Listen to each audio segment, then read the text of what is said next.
All right, welcome back to Specialness. This is Kim. That is Jeff. And we're continuing our journey. I believe where we left off, we were just starting the adoption process. Correct. Which in and of itself is a bit of a journey. But that's where we left off as we continue to lay out our resume for how we're qualified as special needs parents. Yes. Every journey is unique. I think we have a very unique one. So let's continue this discussion here about our young adventure Cason. So this is really where the journey begins. Yeah. This is where the story begins. Up until now, we've been pretty normal people. Pretty normal, yes. I mean, more or less. Right. Yeah. Right. Okay. So it's mid 2001. Mm-hmm. We have started the adoption process. I have decided to start a business. So we've got some stuff going on. Got some stuff going on, but it's okay. Yeah. It's all right. So between the summer of 2001, over the next 6 months, we go through a couple of failed adoptions where we thought we were going to match with somebody and then we didn't match with anybody, and so finally we do match with somebody in January of 2002. Correct. Match with a family. Cason is born on February 17th, and per state laws, 48 hours later. 48 hours Yes. later, when they could officially relinquish their parental rights, we were able to bring Cason home on the 19th. And you had always wanted to be a mom, Yes. right? That's all you'd ever wanted. Correct. That's what I wanted to do. Yes. And how was it? We were thrilled. We were so excited. I was so excited. The last several years, as we'd mentioned previously, had been quite hard, as you know, and I was ready to start the journey of being a mom. And Cason was here, cute as can be, tons of red hair, just great. So excited. Everyone was so excited. We might have we'll flash up that picture of Cason, his birth announcement. Cute, It's yeah. Cute as a bug, right? Yeah. And so things went great for, let's call it 6 weeks. 6 weeks. 6 weeks. Yes. That's 42 days. Yes. And then, as I recall, somewhere, did you flip the switch or did I? Somebody flipped a switch. And what happened? He started crying. He just started crying. Started crying. And he basically didn't stop crying for several years, but Yeah. it was Scream. Non-stop scream. like someone was perpetually pinching him. Yes. And it was, if he was awake, he was Crying. yelling. You couldn't put him down. No. You had to walk constantly. He liked to be outside, but he'd still scream. We didn't sleep because he didn't sleep. No. He screamed. Yeah. And screamed. And one of the challenges we had was, as you're going through the adoption process, we had to provide this monthly report to the adoption agency to let them know that everything was going fine. And I remember in every episode the first report we're like, oh my gosh, being a parent is so great. Yeah. Second report, we're like, well, he's crying a little bit, but we're working our way through it. We've made a couple pediatrician visits because you have to document when you take him to the doctor and stuff. So a lot of people had said, oh, he might have gas. Yeah. Yeah. Use the anti-gas drops. Yeah, use the anti-gas drops. That'll just straighten that out. Yeah. That wasn't working. Didn't work. So with each passing month, the report is getting more. Boy, he's crying a lot. He is crying a lot. And as I recall, the thing that most people told us was, he's just a redhead. Yeah. Oh, he's feisty. Fiery. Yeah. Yeah. Feisty redhead. Yeah. And he's gonna be a handful. Right. We couldn't take him to a restaurant because he couldn't handle the lights. He didn't handle the Well, at the sound. time, I don't think we knew that at the time. Well, no, we didn't He just know. couldn't handle it. Yeah, he couldn't handle it. Yeah. So we would go, and you or I would take turns going out of the restaurant. We'd eat. I'd run out. You'd eat. I'd run out. You'd run. I mean, it's back and forth, back and forth. But it was all fun because we were just young because parents. we're like new parents, and we're like, this is what all newborns do, and this is just the way it is, and stuff. But we would take them to our adoption agency. You'd have to go to these monthly We'd have meetings. these meetings, yeah. Yeah, and you'd have to bring your babies and stuff. Well, we'd look around the room and be like, why is Cason the only one screaming? Well, all the other kids would just sleep. They'd sleep, or they'd be in their little car seat, Yeah. or being held, And you and I were the only parents in this whole group having to get up, walk out, come back, and excuse us, sorry. And it was like that first the 6 months. And we were like, this is just not right. So, but during that 6 months, though, went back to the pediatrician repeatedly. And she's like, oh, it's colic. At first, she's like, it's just really, really bad colic. Yeah. Because he was eating great. He never spit up. That's something that never stopped. Right. Right. Correct. Never spit up. So nobody knew what was happening until finally I went in, and he was probably 3.5 months, maybe close to 4. And I'm like, there's something wrong. There's something going on. And she was like, well, maybe it's something called silent reflux. Silent reflux. Yes. Which means he has no symptoms other than he screams. Right. Which isn't silent at all. Exactly. So she put him on 2 different. We tried just one, the typical medicine, but because this is Cason and this is foreshadowing years down the line, he does not react well to certain medicines. So she put us on a different one, and then we had to go to the compounded. It was the first time I was introduced to the concept of a compounding pharmacy. Yes. I always just thought there were pharmacies. Right. But apparently there are pharmacies where they do compounds. Yes. Where they literally make whatever the drug is in the house. Yes. And we had to have, and it was liquid. It was liquid, had to be refrigerated. Yeah. And it was a pain because he had to take it, I think it was like 3 times a day. And so I'd always have to take him, like if I took him anywhere in his carry bag, his diaper bag, I'd have to have the freezer packs and stuff because this medicine had to go with us. Again, foreshadowing down the line. And I remember when at 6 months, when we flew down to San Antonio to have his adoption finalized down there, he screamed on the plane. The plane ride home was the worst. The worst. I remember, what was that? It was the Butterfly song? Butterfly song. What was that from? My Gym or Little Gym, one of those. There used to be this place called Little Gym. It was for suburban moms, and they would take their kids and have circle time and sing songs and have parachute time. And and he screamed during most of that anyways. Yeah, it was a thing. And so it was this song, Butterfly, and he loved that song. And I remember I was singing into his ear the whole way home from San Antonio, just to keep the screaming at a nominal level where it wasn't like ear piercing. Yeah, and everyone was so mad at us that whole flight. Like, shut your kid up. And I think we were, again, we got to stop saying foreshadowing because, I mean, if we say that, we're going to spend the entire, all we'll say is that. But it was kind of the first time I really remember on that plane, when we were at the meetings at the adoption agency and stuff, everyone there is new parents. I didn't feel like it was anything weird. Right. But on that plane, I had that feeling like I've had when other people had crying babies on planes, like people are staring at us. Mm-hmm. Yeah. And it's our fault, and we cannot get this kid to stop crying. Right. Right. And there was this sort of subtle shame about that. Mm-hmm. Little did we know, but yeah, it was. But I was saying about going down there. This was right after 9/11, so security was extra tight, and so we had to get his compound, which came in this ginormous bottle, and it had to be refrigerated. And I remember us having to navigate that, and even if you couldn't get it in a 3-ounce or 2-ounce bottle, and we'd have to do that. Oh, yeah, because it had that plunger. The plunger thing. Yeah. It was a special thing, and so we were like, "Oh my gosh, he's screaming in the airport. We're having to go down.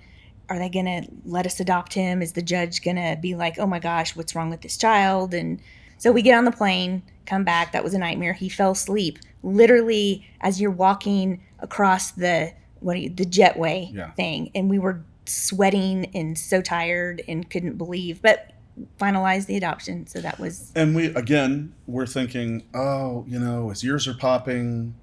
There's all kinds of explainable reasons why he is struggling right now. Right. Between his silent reflux and ears popping. He'd never been on a plane. Right. So new experience. No, he had one time. Remember, went to Florida when he was 3 months old. And he screamed then, but not like bad. This. Not as bad. That's right. So but still, there's all this justification. Right. We're trying to say it's okay. So that was the first 4 months. 6 months. Yeah, and I think that pretty much continued right up until you started taking him to the Mother's Day Out program at, like, what was that, a little over 1? He was about 12 months. But between 6 and 12 months, he started that extreme separation anxiety where I couldn't leave him. We couldn't leave him in the church nursery. He was extremely particular with who would hold him or who he would allow hold him. Just very attached to me. And I was like, that's great. But even I couldn't really calm him. So we were noticing that was kind of a new thing. And everything else was just getting worse. Yeah. The reflux medicine, we kept upping it. He was almost on the max dose of that compound one. So then we do what all moms want to do is let's do a little Mother's Day Out thing. Mother's Day Out. So it was a 12 to 18 month age group thing. And that was the couple 3 weekday mornings a week or something? Like a Tuesday, Thursday from 9 to 1 kind of just thing. Just a little break at our church at the time. And I was like, okay, this is going to be good. And it didn't go so well. And it was like 9 to 11:30 or something? Like 9 to 1. And, not for you. Yeah, not for me. Right. Because I had to pick him up almost. From day one. From day one. He screamed. And they were like, oh, he'll get used to coming here. Just drop him off and leave. Don't hang around. So I followed their rules.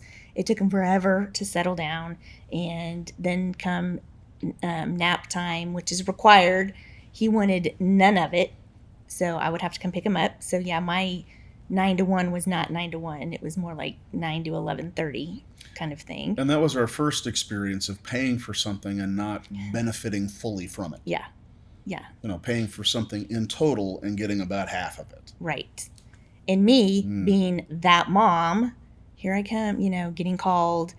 You need to come pick up Cason. He's really struggling. And we kept thinking, pediatrician kept saying to us, you know what? It's going to take him a little bit of time to adjust. Keep taking him back because eventually he's going to get used to it. That's what we did. Were you feeling self-conscious at that point already about being that bit. mom, or were you able to laugh it off, you feel like? Yeah, at first I do remember laughing it off, thinking, oh, this is funny, but it did get kind of annoying when I'm like, why am I the only mom in this parking lot? This is weird. Everybody else's kid's doing just fine, not still screaming 2 hours later or not napping, that kind of thing. And I just remember thinking, when is he going to outgrow this? They keep telling me he's going to outgrow it.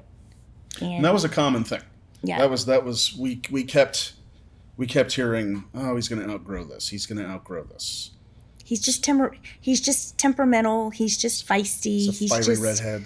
Yeah, it's going to come in handy for him one day. And I remember we were joking about he was nowhere near 2 when we were talking about he's just getting started on the terrible twos early. Yeah. Right? And the thing was, at that point, it didn't feel like he was a troublemaker. It just felt like he just couldn't settle, and he was just. So at that point, I didn't feel as much like we were that parents, as much as it was just, he's a difficult kid. Yeah, he's a difficult kid. Yeah, it's just going to take him a while to adjust, is what we thought. Yeah. So. Adjust to what? Now, looking back on it, adjust to what? Adjust going to preschool, Mother's Day Out. Right. Whatever it was. Because he was struggling, like in the church nursery. We couldn't leave him. I mean, we would try, and then again, you would get called or paid. They had pagers at the time. Pagers. We get paged, you get paged. One of us would go pick him up, and that was just kind of our reality. And again, we're first-time parents. And you're like, oh, this is what parenthood is about. This is awesome. And we're so excited to have Cason. We wanted him, waited so long. And I'm like, this is hard. This is a lot harder because I look around and other parents are being able to drop their kids off and we're not. So now he's about 2. Well, we've gone through the Mother's Day Out thing. Starting the 2s. That's when he starts ramping up. That is when he is becoming more aggressive. Yeah, let's talk about that. He's 2. He's 2. And he's being described as aggressive. Yes. Meaning... I remember the first time that I heard that, I was like, what does that even mean? They kind of explained it. He had no personal space. Like, he had no idea. They called it the space bubble. Remember that? Like, stay in your bubble. He did not understand that at all. So he would come up to the kid in front of him and literally just elbow his way, push his way, pull their hair, and laugh and be like, what's wrong with that? And so almost, it seems like every day, here I am getting called, Kim, Cason's struggling today. Or I'd go pick him up and can we talk real quick? And I had to go pick him up. He never napped because at this point he thought it was funny not to nap and not to lay down. I bought him his nap mat. It was required. Yeah, and he picked it out. He loved the color. I mean, like, this is the deal. It made it so exciting for him, but he thought it was funny to not nap, and he would go hide in the classroom. Or shake other kids. Go run and jump on other kids when they're asleep. Yeah. So he was being disruptive. So I had to go pick him up. Disruptive. Very disruptive. And that coincided with a few things we were starting to notice just kind of at home, too. Like, Yes. Getting dressed was a bit of a struggle. And that hadn't always been the case. You're used to dressing a baby, But as he was getting a little older, it was we had to get up early in the morning. We would start getting up earlier just to get him dressed. Yes. And it had reached a point where it took two of us sometimes, kind of pinning him down. And his mood would be, it would be different on different days. Sometimes he thought it was funny that we couldn't get him dressed or that he didn't want to get dressed. And some days he'd be like pissed off. And so we were already starting to feel like, well, this kid's moody. He's a moody kid. Right. And maybe that's because he's not sleeping. He doesn't nap, and everyone his age naps, but him. Right. So we were experiencing issues with getting dressed. The car seat started to be a huge problem. Just one day, again, a switch flipped, and he started. I remember the first time he managed to get out of his car seat. Yeah, he figured it out. Yeah.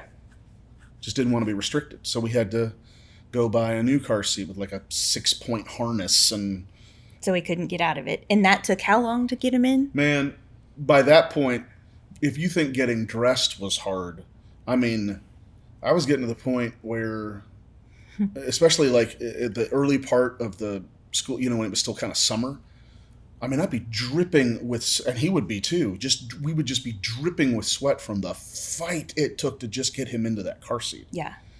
Screaming, kicking, hitting. Yeah. It took 30 minutes just to get him in. And that was after it took 30 minutes to get him dressed. If not longer to get him dressed. And again, we're still trying. And I wonder, I think I can definitely say that I wasn't thinking that we had anything close to what we ended up finding out later. But I remembered thinking, man, this kid is moody. He's really moody. And we started feeling I felt like I had to walk on eggshells with him. Right. When he was 2. Right.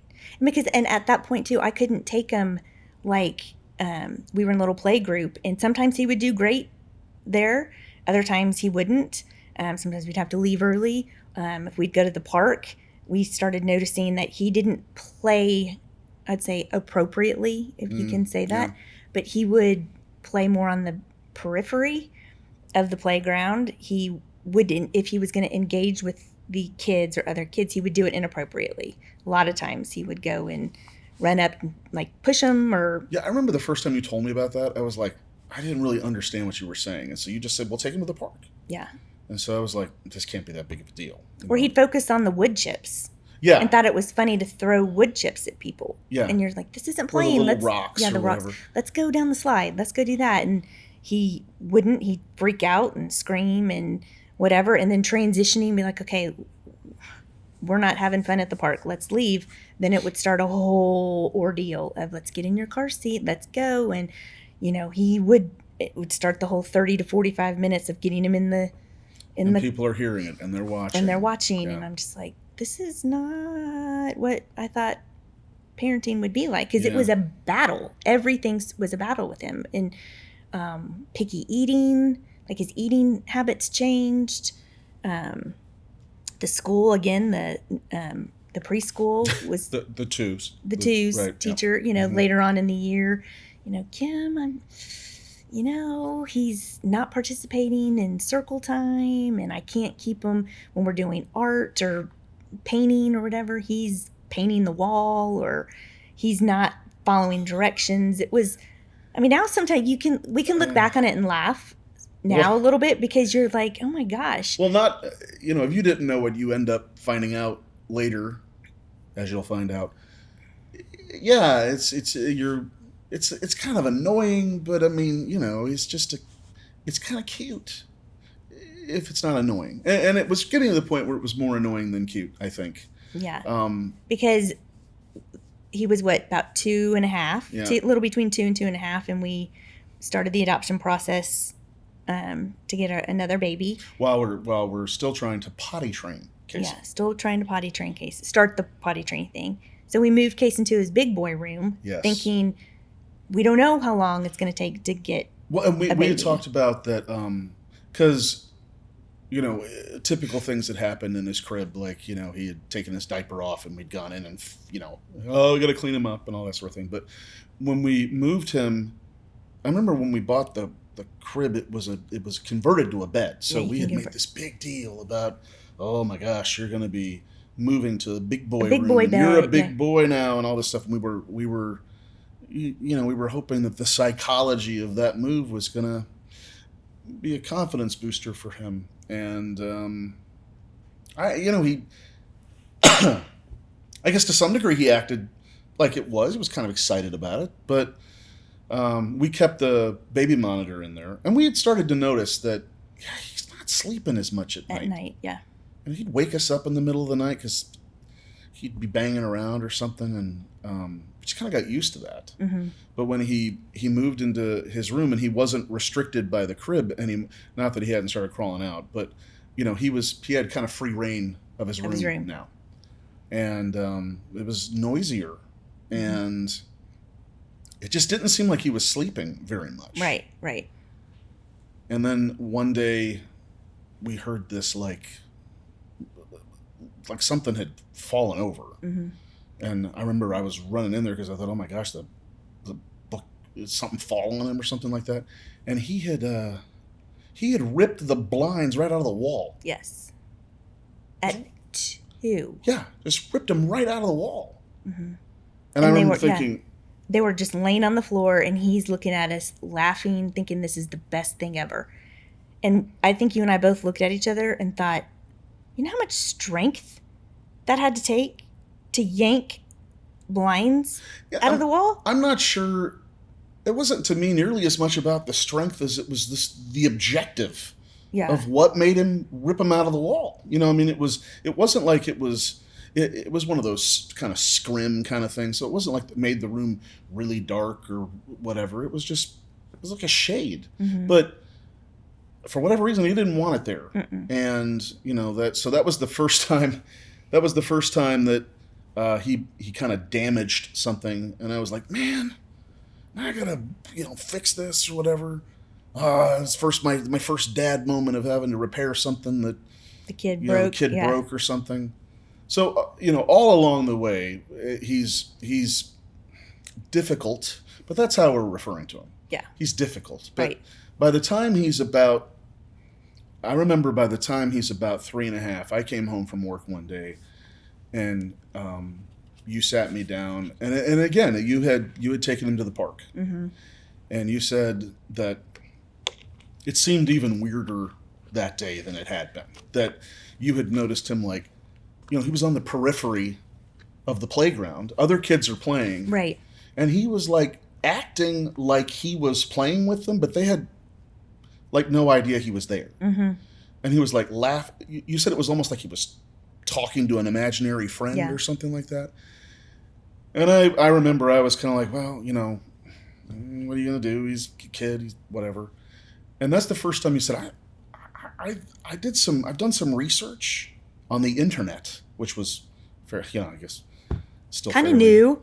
Yeah, kind of new. Kind of newer. You had done some research because you kind of checked it. Did you Google it? I guess you didn't Google it. You searched. I don't remember. It's pre-Google. Yeah, I Yeah, don't so remember. you searched. But yeah, You searched some characteristics. things and you that I saw saw something that come up, and like, and you why said, is my kid having trouble getting a haircut? Which would "Oh, haircuts." we couldn't take him. We had to cut his hair. You cut his hair until he was 15 or something. He was like 13. It was a long time. Yeah, he would Yeah. not. And again, we were beat up. Yeah. After one of us would have to hold him. Same with cutting his nails.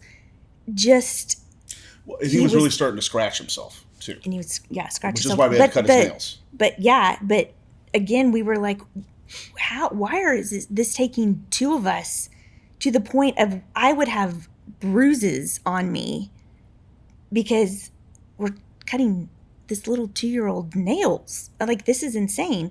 So I was like, I've got to figure this out. And you're continuing to get the teachers at school are continuing to talk about how he doesn't appear to hear instruction. If he does, he's not following them. He's not following them. You know, he's now starting to get definitely labeled as a problem child. Yeah, right. Problem child. It's no longer cute. Yeah, and he's still not fully potty trained. Right. At 3+. 3+. Yeah. Yes. And they had mentioned that he would have multiple accidents in a day, and he would act like he hadn't even had them. Yeah, did not faze him whatsoever. Didn't even bother him, which should have been a big red flag because that generally is not something that kids are okay with. Right. Either from a self-esteem perspective or just more the way it feels. Comfort. Yeah. Yeah. Okay, so I started searching, like, why can I not cut my kid's nails without a temper tantrum or whatever? And this information called sensory integration disorder came up. And you came home and I said, I think Cason has this. I said they had like described the symptoms, or if your child's sensitive to tags and clothes and touch. It's something we hadn't really talked about, but immediately was like, yeah, that does bother him. Yeah. Touch, anything really was sending him over the edge. And so I was like, I think I need to find a place, an occupational therapist, that we can get him evaluated. Which this was another turning point. Yes. Because, I remember I was like, oh yeah, well then let's do it. And so you found somebody, and we're going to talk about the evaluation, but you found somebody, you go in and we find out, oh, this isn't covered by insurance. Mm-hmm. We're going to have to pay out of pocket for this. And it wasn't cheap. Right. Because it was an initial evaluation. Evaluation. So it was pretty expensive. And I remember thinking, about this time, we had a surprise gift on Christmas night. Yep. We get a phone call that a little boy had been born. And on December 22nd. On the 22nd. They called us on Christmas. Down in Austin. We drove down the next day. Yes. Yeah. And we were like, oh, and this is after 2 failed adoptions and a very trying time with that, trying to figure out, is this what we need to be doing? Waiting 2 years, it's a long time. Cason, when we started the process, when he was 2, wasn't as bad as he was. No, we just still thought he was a difficult kid. Yeah, we didn't know what was happening. So by the time we get Jackson, Cason's really starting to ramp up. So I get the eval appointment and I take Cason in, and that was an ordeal just in itself, because trying to get him, okay, you're going to go with this therapist and you're going to play. They have the big gym and stuff like that, but that was an ordeal. No, it didn't go well. No.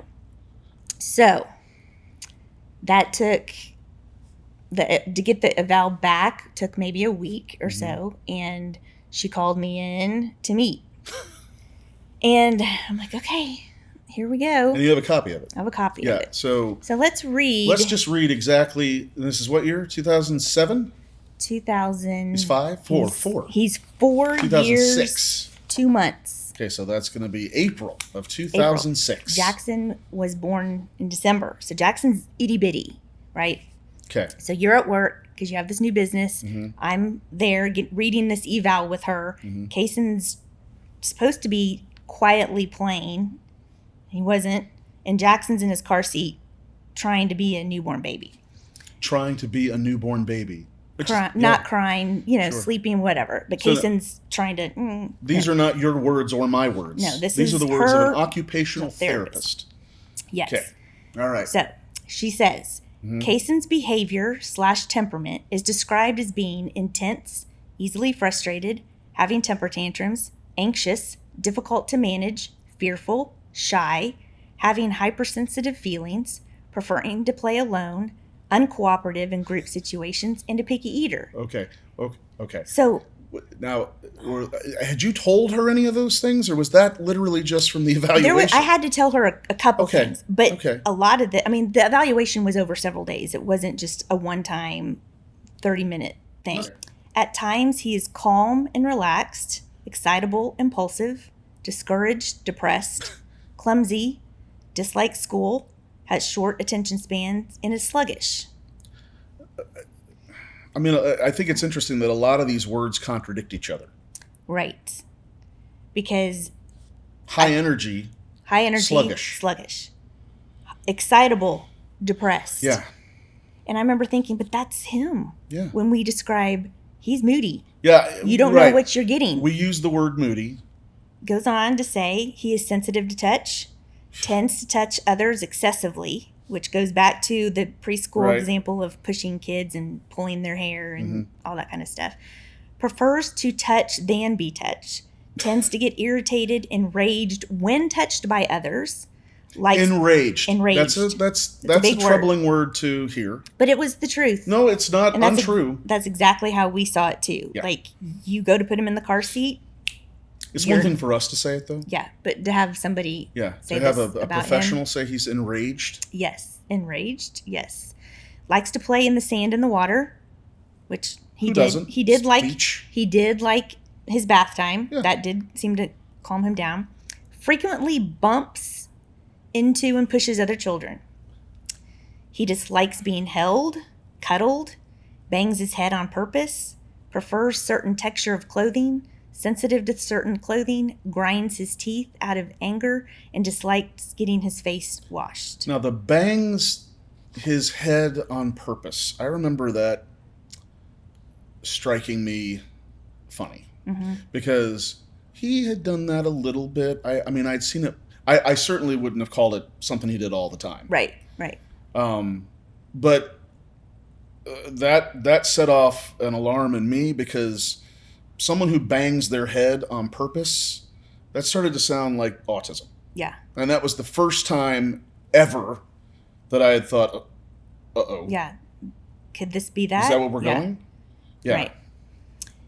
Cason is overly sensitive to sounds, but likes to make loud noises himself. Again, very contradictory. Responds negatively and excessively to unexpected sounds or loud noises, is easily distracted by sounds, appears to be ignoring you when spoken to, forgets directions or has difficult understanding what is being said to him, unable to function if 2 or 3 step directions are given to him at once, has a listening problem, it misunderstands the meaning of words used in relation to movement and direction. Occasionally, he seems confused about the direction of the sound.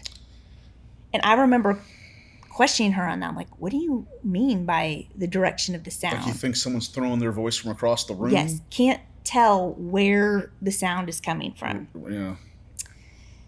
He likes to swing, jump, and bounce, but he hesitates to climb or play with equipment which might move him in a manner that he feels very insecure. He avoids eye contact and is easily distracted by visual stimuli. At times, he is sensitive to bright lights and dislikes having his eyes covered. Again, contradictory. Like, I remember one time he got mad. He still kind of, when the sun is bright, yes, that irritates him, but he won't wear sunglasses. Right, because he doesn't like the feeling of the glasses on his face. So he sees a problem, but even at the age of 4, he's incapable of solving it. Right. And again, not making eye contact. That was another thing where I was like, ooh, that's another autism trait. Right. Yeah. He trips and falls a lot, seems accident prone, seems to have poor balance, has difficulty with sequential tasks, has rigid movements, and grasps objects too tightly.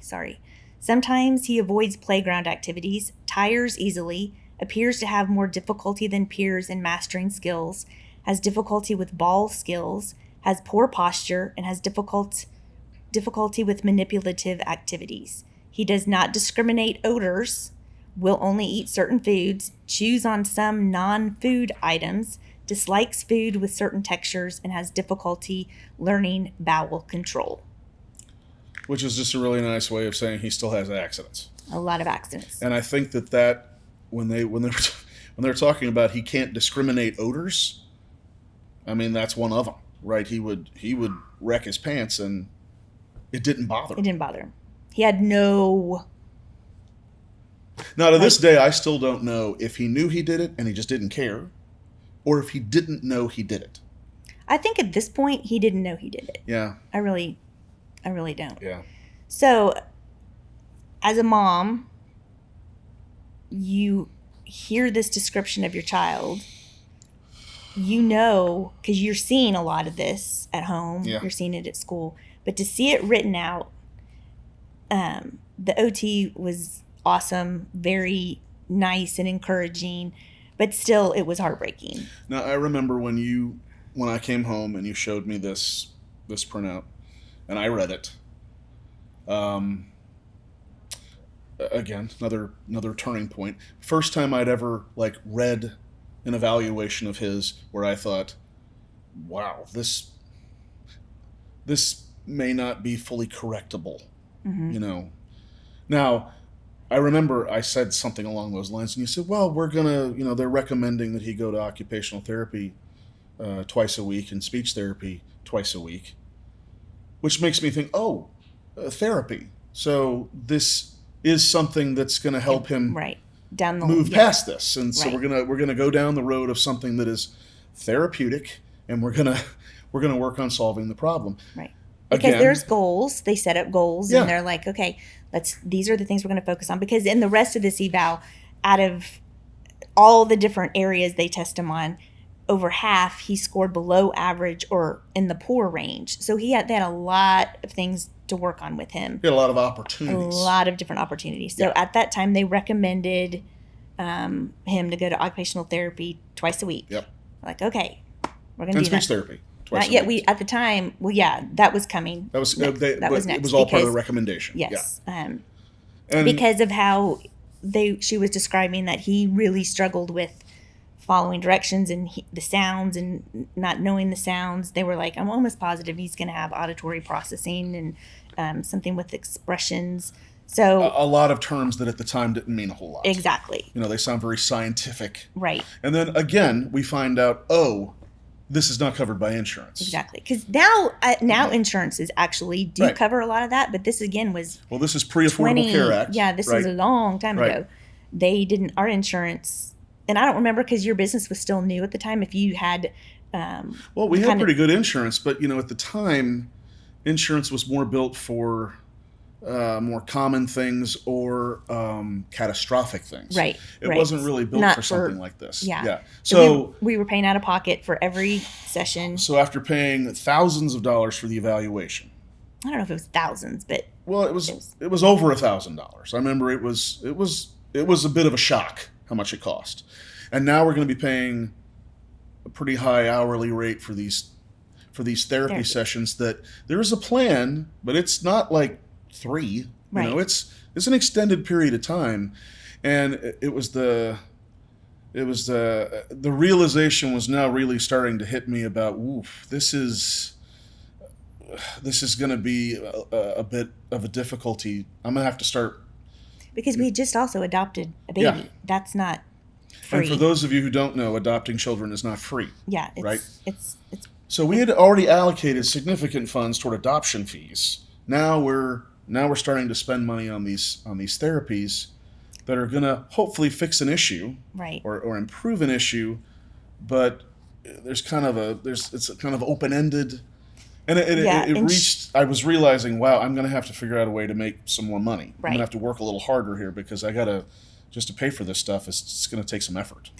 And so we started occupational therapy, and then 2 months later we did the speech eval, which was a whole nother thing. Yeah. And I wanted to read, because this was very eye-opening. So this is a speech the evaluation. speech eval. Okay. And this was a conversation she had with him. And this was her way of explaining to me kind of what she was seeing in him. And it shows how he misunderstands the things she's asking. So here's the conversation. It's a comprehension problem. Not even comprehension. It was just like he didn't understand the words. He was Okay. Yeah. And had a hard time answering. So here's their conversation. She says, "What did you have for lunch?" Cason says, "My friend." "You had your lunch with a friend?" "At Sonic," Cason says. "What did you eat?" "Diet." "Diet what?" "Diet." "What kind of food was it?" "Diet." So she says, "A diet drink or a diet hamburger?" Cason says, "A drink." "What kind of drink was it?" He said, "It was spicy." That was a typical conversation.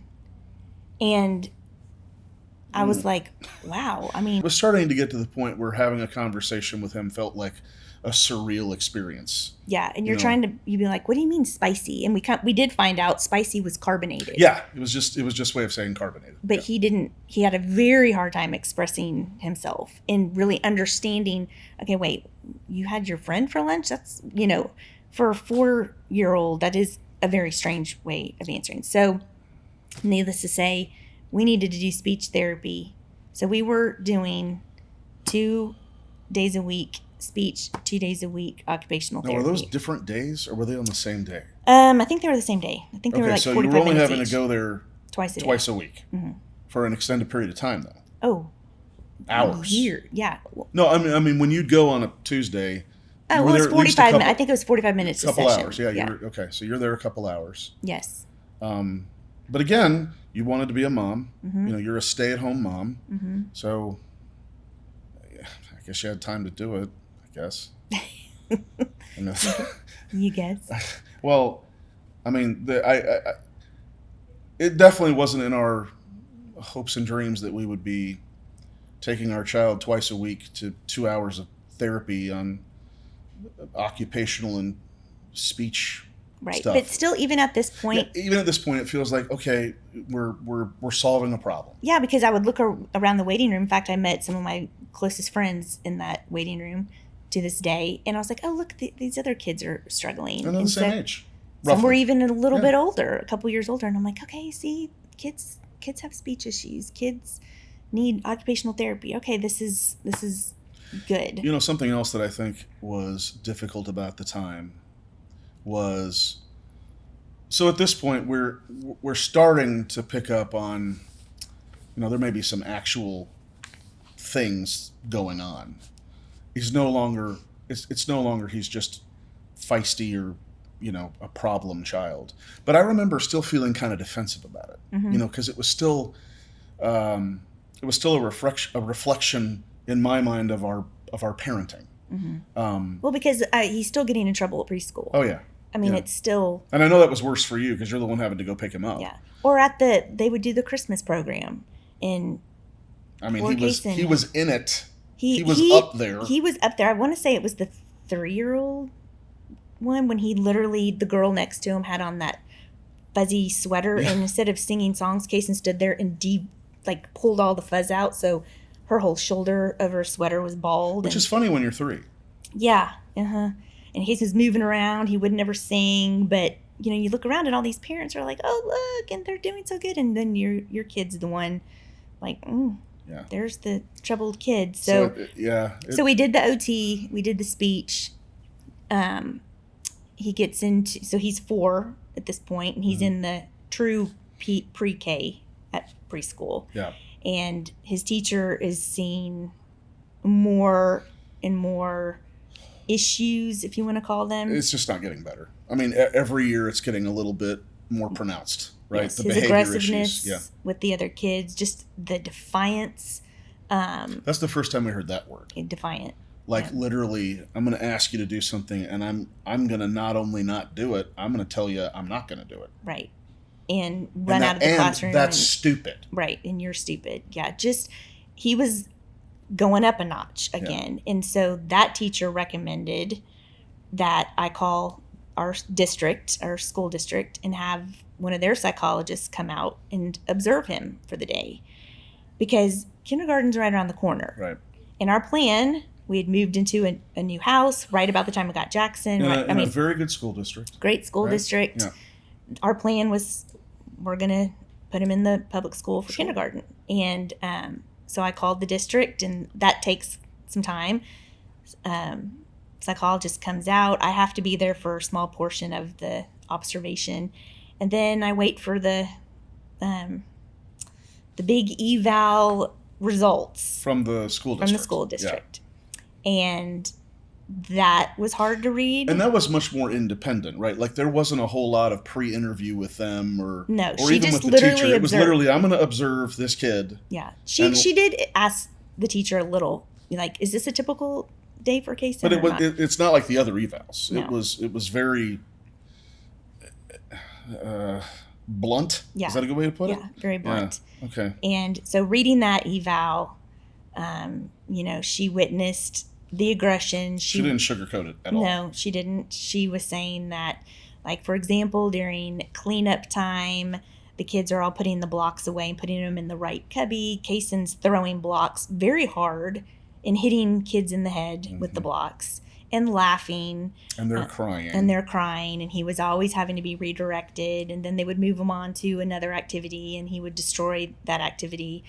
Snack time, he thought it was funny to spit water all over kids and flick water on kids' face and hit kids. And they're all standing up, reciting the pledge, and he would have none of it. He wouldn't sing. They're all doing their alphabet. He would have none of it. So now he really is a problem child. Not participating in, like, she would read a story and then ask the kids questions about the story. He would have no participation. So basically, in her report, she's like, he's there, but he's not doing what a typical 4-year-old should be doing. And she went outside with them for recess time, and she witnessed what I have been saying about how he plays on the periphery of the playground. And she said, same thing. He would play with the wood chips and throw them at kids and laugh, thinking, oh, he's playing, but he's not playing. Or he'd get on the tricycle and he would zoom this tricycle story. Fast as he could be, around and around and around. And then he would run over a kid on purpose and hurt the child. And he'd laugh about it. And so he'd get in trouble. They'd put him in timeout. Glad he did that during the eval from the school district. School district, yeah. So they'd take him off the tricycle, make him in timeout.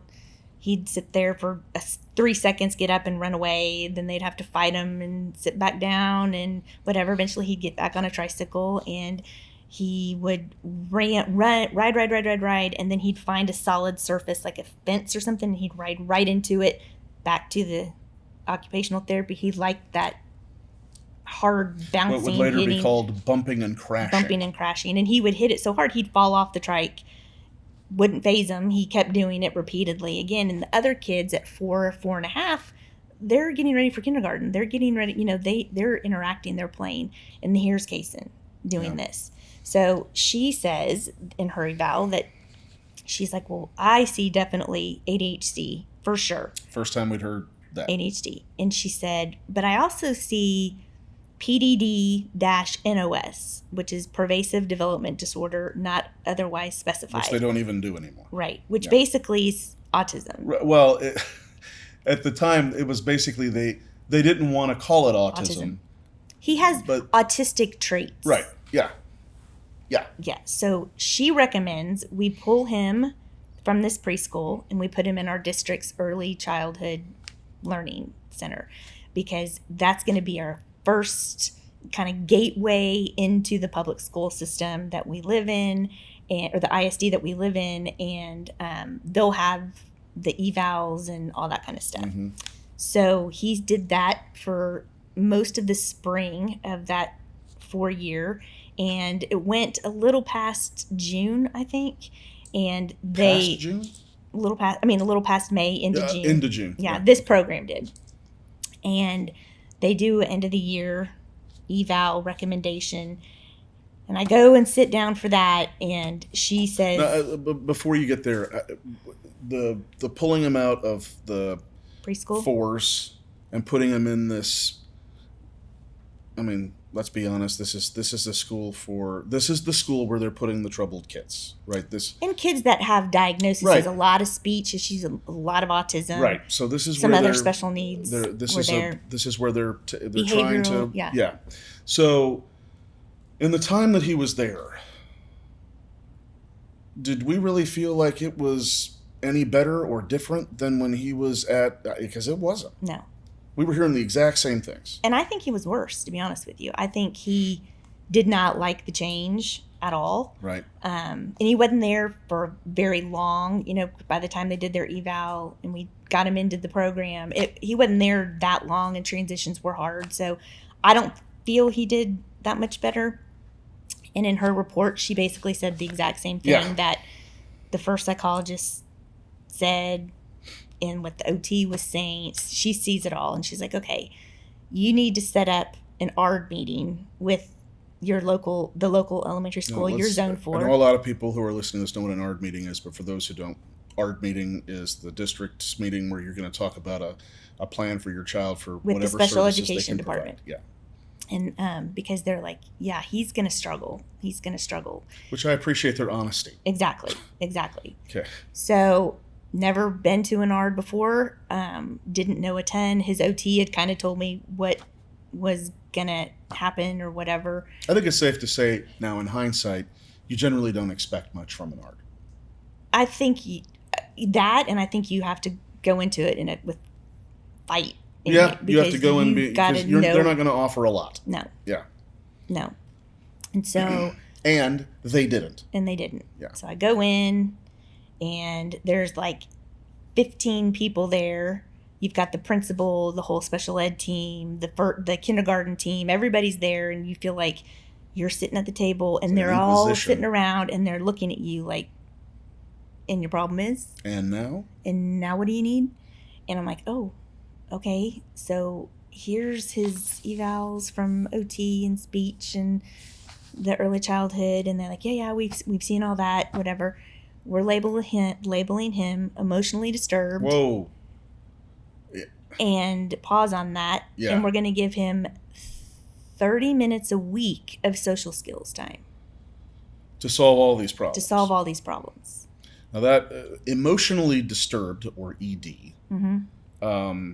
I remember, no matter how, school districts, they always try to come up with a term that's going to kind of sugarcoat. That's just their way of saying it's problem kid. He's got issues. Yeah. And that was our first true introduction. That was the first red flag. Red flag, but introduction to what was supposed to be a long ISD career. And I sat there and I looked at them and I said, 30 minutes a week. I said, that's not going to cut it. Well, the bottom line is it wasn't going to do, there was nothing occupational. There was nothing speech related. Which the district is supposed to offer. The district is supposed to provide. We're already paying out of pocket for it. One of the things you're supposed to get, according to the state, right, is that this district is supposed to provide services for kids who qualify for them, obviously. And he did. And they fought me on it. And they said, well, you're already paying. He's already established. He doesn't need those services. We don't need to pay for those services. And we're in a good district. We're in a good district. And I left that meeting so defeated, going, oh my gosh, we're going to start kindergarten as an emotionally disturbed child. You called me after you left that meeting, and you were crying. Yeah. And I remember, you weren't really saying specifics. You just sounded defeated, and so I came home early so we could talk about it. And when you used the term emotionally disturbed, I remember thinking, whoa, that's not good. And I also remembered thinking, again, I think this is something that we all go through. There was a bit of denial there. Mm-hmm. It's not emotionally disturbed. Right. You're just labeling him with something because you don't want to deal with it. Mm-hmm. But at the same that has a time, broad meaning. but that label also, I was like, I felt, and it's probably just me. They probably, all those people at the meeting didn't necessarily, I don't think they thought it, but I'm like, I think they're looking at me and they're like, what kind of mom is this? Yeah, like, you're starting to feel, she and I has a don't child. think they meant that. I don't think they did. But also, once they found out he was adopted, because again, on all these forms, questions about anyone in the family have this, anyone about, on and on and on. And I'm like, we don't know. He's adopted. We know some information, not a lot. Having an adopted label did not help Cason at all, because they, I think, automatically started to judge. So I kind of think they put him in a different category, subconsciously or consciously, whatever. I just feel that that's what I gathered. Might not be true, but I felt judgment. I felt like, oh, here's this mom, what has she done to him? And I'm like, oh my gosh, all I ever wanted to be a mom. We've had to do all this stuff to get him. We had to be monitored for 6 months after placement with a social worker in the state and writing reports. We had to go down to another city and go in front of a judge and present our case of why we would be good parents to him, and have a lawyer and do all that stuff. And knowing that we have done everything up to this point. I mean, I haven't sat back. You haven't sat back and been like, oh, whatever, this is normal behavior. I'm like, we have been on it from the beginning, and it was very frustrating. And it was also maddening because this evaluation was coming at basically the end of the school year. Right. We're obviously, they're assuming, well, we'll be starting at the elementary school down the street and we're going to enact this massive plan for him, 30 minutes a week. Right. But I remember you said, well, that's not going to work. And the first thing I thought was, well, what do we do? What's our alternative? Right. I mean, and again, I think it just goes to show that this journey, you have no idea what you don't know, especially as you're learning along the way what's going on with your child. Right. I remember thinking, if I had concerns about somebody saying he might have autism, and they've said PDD-NOS, which they kind of explained as traits, it's still not a hard and fast diagnosis. No one has said anything that's definitive. Right. And he's not even 5. Right. So what are we supposed to do? I mean, what do you do? Right. We hadn't looked into any other opportunities with other schools or anything like that. No. And we were already paying so much money for these things that weren't being covered. And he wasn't even on any medication yet. No. So it was, I remember you were overwhelmed because it's June. The school year starts in 2 months. Right. And you are pretty, and I wasn't at the meeting. You were at the meeting. You basically had 15 people tell you you got a child that's got some real problems, and we're going to give you 30 minutes a week. And you were pretty steadfast that it wasn't going to work. No, but I didn't know what to do. Right. So ironically, which is why you were so freaked out. And I happened to be at OT, kind of my home. Your home away from home? Yeah, with Jackson. And I look over, and on their table like this, there's a bunch of brochures that had not been there. And it was for a school that was pretty new, and it was for learning different and special needs kids. And I saw that, and I'm like, oh, I've got to look into this. This could be the answer. If the brochure said learning different kids, we didn't think he was... ADHD falls under that. Okay. Yeah. But there's no language in that brochure about emotionally disturbed, but I'm like, surely that falls under that. Yeah, and I think that's a big jump to make. Going from ADHD to emotionally disturbed, that's a different zip code. Right. And I don't know that I would have initially thought from that brochure that was the right school, based on that. So getting an opportunity to take a look at, to tour that school, which ended up being remarkably close to the house. It seemed like a good fit based on what they were telling us when we toured the school. And that was over the summer, right about the time he had his year evaluation of OT, because they do a yearly eval to see if he's met his goals. And it's been 1 year. It's been 1 year. We've been paying for this for a year. Speech and OT. We have graduated from the early childhood. We have gone to the ARD meeting and figured out this is not going to work. We had just toured the school. And to be honest with you, we looked at the tuition and we were like, Holy cow. Yeah. So we weren't committed to it. We were still like, well, maybe we need to make this public school thing work or Right. try it. Right. But then we got the 1 year eval.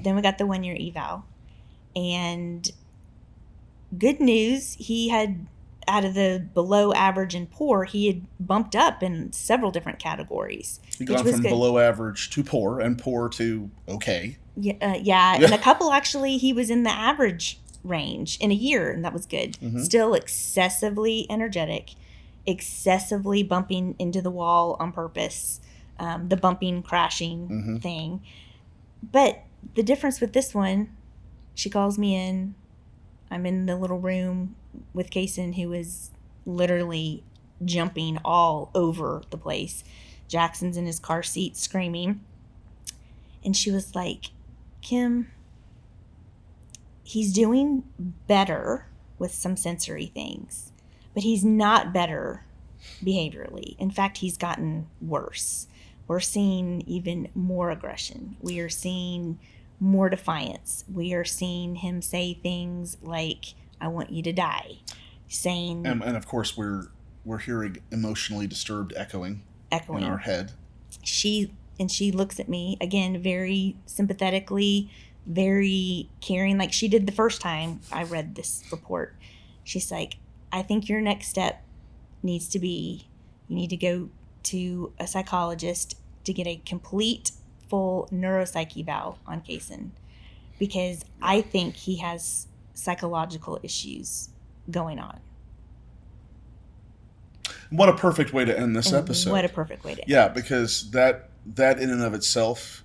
So, to summarize, we've gone from, we have a feisty kid to a year of occupational and speech therapy, out-of-pocket cost, looking at a private school for a emotionally disturbed child, and now being told a year later that he might have psychological issues and we need to get a psychologist. Yes.